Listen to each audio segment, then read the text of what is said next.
বিশ্ব কি আরও একটি ভয়াবহ যুদ্ধের দ্বারপ্রান্তে দাঁড়িয়ে? পারস্য উপসাগরের জল কি আবারও উত্তপ্ত হয়ে উঠছে? প্রশ্নগুলো আর কল্পনা নয়, কারণ আজ 4 ডিসেম্বর থেকে ইরান যে খেলা শুরু করেছে তা দেখে গোটা বিশ্বের তাবড় তাবড় মিলিটারি জেনারেলদের কপালে চিন্তার ভাঁজ পড়েছে। এটা কি শুধু একটি সাধারণ নৌমহড়া? একদমই নয়। এটা আসলে দাবার বোর্ডের সেই চাল যার পর খেলা কোন দিকে ঘুরবে তা কেউ জানে না। একদিকে বিশ্বের তেলের সাপ্লাই লাইনের উপর আইআরজিসির নৌ কমান্ডারদের হুঙ্কার, অন্যদিকে স্থলবাহিনী খোলাখুলি যুদ্ধের জন্য প্রস্তুত। কিন্তু আসল রহস্যটা লুকিয়ে আছে অন্য কোথাও।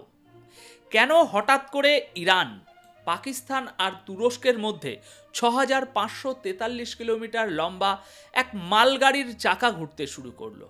পর্দার আড়ালে চীনের সাথে ইরানের তেলের চুক্তিতে এমন কি আছে যা আমেরিকাকে চিন্তায় ফেলে দিয়েছে? আর সবচেয়ে বড় প্রশ্ন, ইরানের বিদেশমন্ত্রী কেন বলছেন যে আমাদের আরও অস্ত্র চাই? আজকের এই প্রতিবেদনে আমরা শুধু খবর দেখব না, খবরের ভিতরের খবরকে বিশ্লেষণ করব।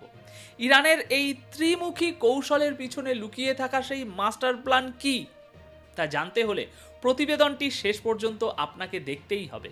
তাহলে চলুন শুরু করা যাক। আপনারা দেখছেন এটাই রিয়ালিটি, আর আমি আপনাদের সাথে আছি অনুপ বিশ্বাস। দর্শক, আজ 4 ডিসেম্বর থেকে ইরান সমুদ্রে তার শক্তি প্রদর্শন শুরু করেছে। আইআরজিসি নেভি কমান্ডার মোহাম্মদ নাজেরির নামে দুদিনের এক বিশাল নৌমহড়ার ঘোষণা করেছে।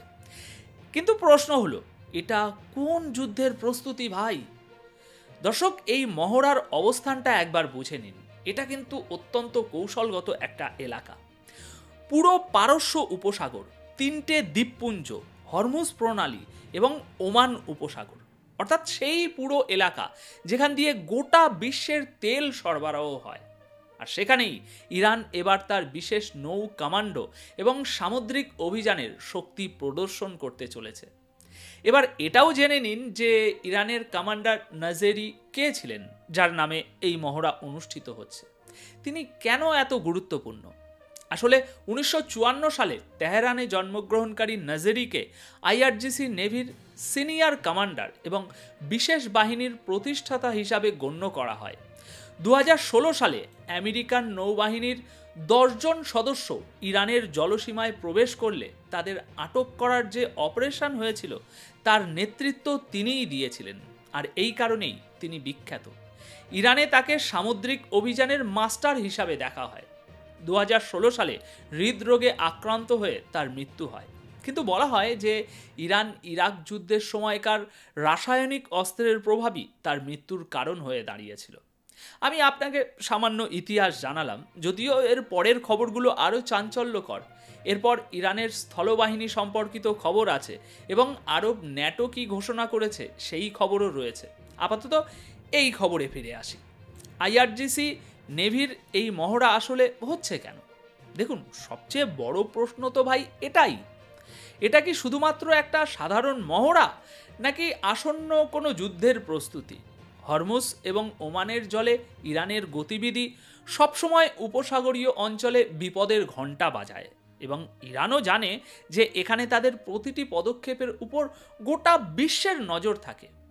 আসলে দর্শক, এই মহড়াটি একটি বার্তা যে আমরা প্রস্তুত, আমরা তৈরি। আজকের দ্বিতীয় খবরটি বলছে যে শুধুমাত্র নৌমহড়াই নয়, এখন আইআরজিসি স্থলবাহিনীও খোলাখুলি ঘোষণা করে দিয়েছে যে ইরান যে কোনো হামলার জন্য প্রস্তুত। তাহলে কি দর্শক কোনো বড় ধরনের খেলা হতে চলেছে, যার জন্য ইরান ইতিমধ্যেই প্রস্তুতি নিয়ে ফেলেছে? এই কথাটা তো আর এমনি এমনি বলা হয়নি, এর অনেক বড় অর্থ আছে। আইআরজিসি গ্রাউন্ড ফোর্সের কমান্ডার ব্রিগেডিয়ার জেনারেল মোহাম্মদ কারেমি তিনি বলেছেন যে ইরানের স্থলবাহিনী যে কোনো নিরাপত্তা হুমকি বা বিপদের জবাব দেওয়ার জন্য সম্পূর্ণরূপে প্রস্তুত। কারেমি মনে করিয়ে দেন যে ইরান সন্ত্রাসবাদের কারণে শহীদ হওয়া 17,000 শহীদের দেশ। অর্থাৎ এই সেনাবাহিনী শুধু প্রশিক্ষণই নিচ্ছে না, তারা সেই যন্ত্রণা এবং ইতিহাসের সাথে প্রস্তুতি নিচ্ছে যা তারা বারবার বিশ্বকে মনে করিয়ে দিতে চায়। সুতরাং বার্তাটা স্পষ্ট, সমুদ্রে আইআরজিসি নেভি শক্তি প্রদর্শন করতে চলেছে এবং স্থলে আইআরজিসি স্থলবাহিনী সম্পূর্ণ যুদ্ধের জন্য প্রস্তুত। তাহলে এই সব কিছু কি কোনো বড় হামলার আগের প্রস্তুতি, নাকি যুদ্ধের আবহাওয়া তৈরি হতেই ইরান গোটা পৃথিবীকে এটা দেখাতে চাইছে যে তারা জল, স্থল এবং আকাশ এই তিন ক্ষেত্রেই পুরোপুরি প্রস্তুত? দুটো ঘটনা একই সাথে ঘটা একটাই কথা বলছে, ইরান এখনই যুদ্ধ করতে চায় না, কিন্তু যুদ্ধের জন্য তাদের প্রস্তুতি সম্পূর্ণ। যদি কোথাও থেকে আগুনের স্ফুলিঙ্গ ওঠে তাহলে তার জবাবও সেই স্তরের দেয়া হবে।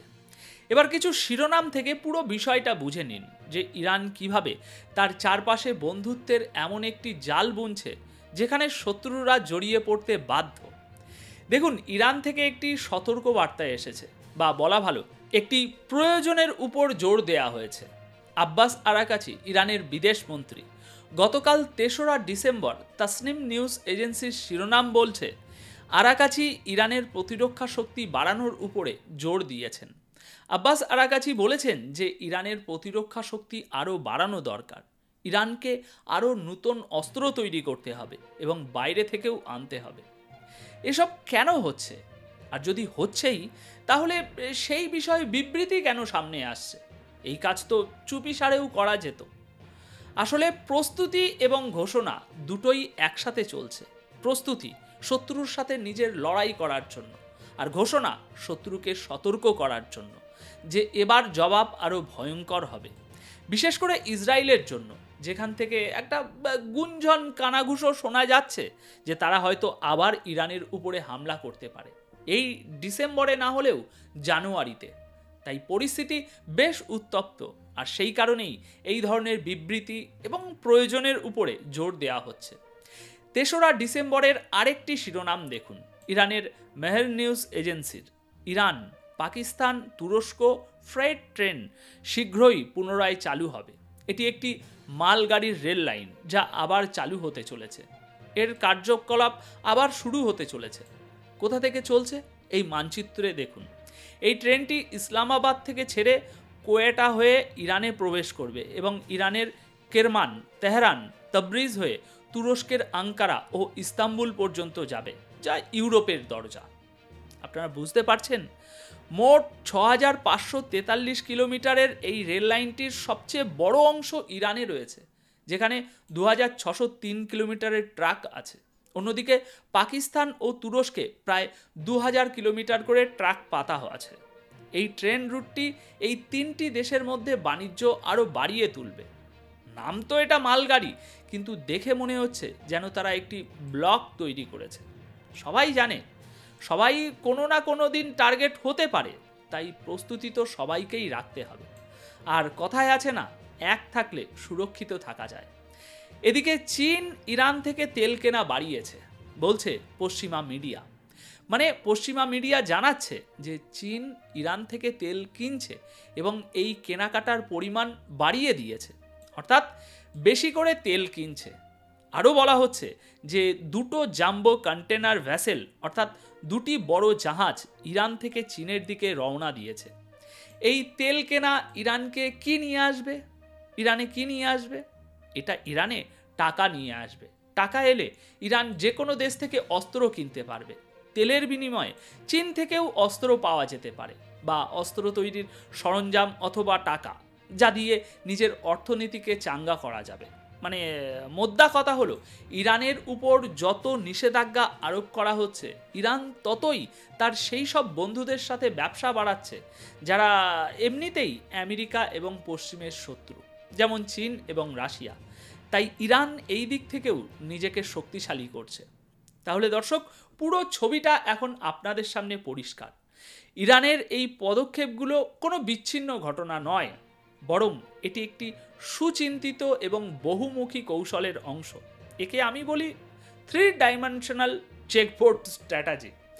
প্রথম মাত্রাটি সামরিক, যেখানে নৌমহড়া এবং স্থলবাহিনীর প্রস্তুতি দেখিয়ে ইরান তার শত্রুদের, বিশেষ করে ইসরায়েল এবং আমেরিকাকে সরাসরি বার্তা দিচ্ছে যে কোনো রকম আক্রমণের চেষ্টা হলে তার ফল হবে মারাত্মক। এটা হলো শক্তির প্রদর্শন। দ্বিতীয় মাত্রাটি অর্থনৈতিক, যেখানে চীনকে তেল বিক্রি করে এবং নিষেধাজ্ঞা সত্ত্বেও নিজের অর্থনীতিকে বাঁচিয়ে রাখার চেষ্টা করছে ইরান।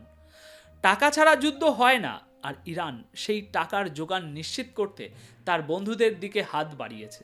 এবং তৃতীয় মাত্রাটি হলো কূটনৈতিক ও কৌশলগত, যেখানে পাকিস্তান ও তুরস্কের সাথে মালগাড়ি চালু করার মাধ্যমে ইরান কেবল বাণিজ্যই নয়, একটি নূতন ভূরাজনৈতিক অক্ষ বা ব্লক তৈরি করছে। এই ব্লকটি ভবিষ্যতে আমেরিকার প্রভাবকে এই অঞ্চলে সরাসরি কিছুটা হলেও চ্যালেঞ্জ জানাতে পারবে। সুতরাং বুঝতেই পারছেন, ইরান শুধু যুদ্ধের জন্য প্রস্তুতি নিচ্ছে না, ইরান আসলে যুদ্ধ ছাড়াই জেতার চেষ্টা করছে।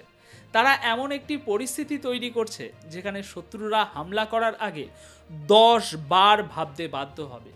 এটা শুধু সামরিক শক্তি নয়, এটা বিচক্ষণতা এবং দূরদর্শিতার খেলা।